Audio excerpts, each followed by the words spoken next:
Hello મિત્રો, તો good morning. સ્વાગત છે તમારું મારા આજના એક નવા વ્લોગમાં. તો સવારની શરૂઆત થઈ. આરાધ્યાને સ્કૂલે મૂકવાની અને બેનને કોલેજ જવાનું હતું, તો બેનને બસ સ્ટેન્ડે ઉતારવાના હતા. તો હું બેનને બસ સ્ટેન્ડે ઉતારી અને આમ હું ને આરાધ્યા બંને નીકળી પડ્યા સ્કૂલે જવા. ઠંડીમાં ઠરતા ઠરતા બંને મામા ભોણે જ પહોંચી ગયા સ્કૂલે જઈ આરાધ્યાને મૂકી અને હું નીકળી ગયો ઘર તરફ જવા. રસ્તામાં કોઈ કામ ન હતું, તો ઠંડી હવાને મહેસૂસ કરતાં કરતાં હું નીકળી પડ્યો ઘર જવા.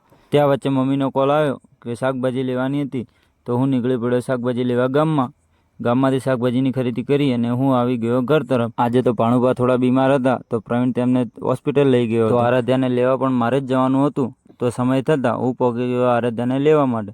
આરાધ્યાને લઈ અને હું આવી ગયો ઘરે આવી રોજના રૂટીન પ્રમાણે મારે જવાનું હતું દૂધ ભરાવા. તો હું બરણીઓ બીજી લટકાડી અને નીકળી પડ્યો ડેરીએ. આજે તો લાઈન નહોતી, તો દૂધ બીજું ભરાઈ અને હું આવી ગયો ઘરે. તો આજના વ્લોગને અહીંયા ખતમ કરીએ અને મળીએ નવા વ્લોગમાં.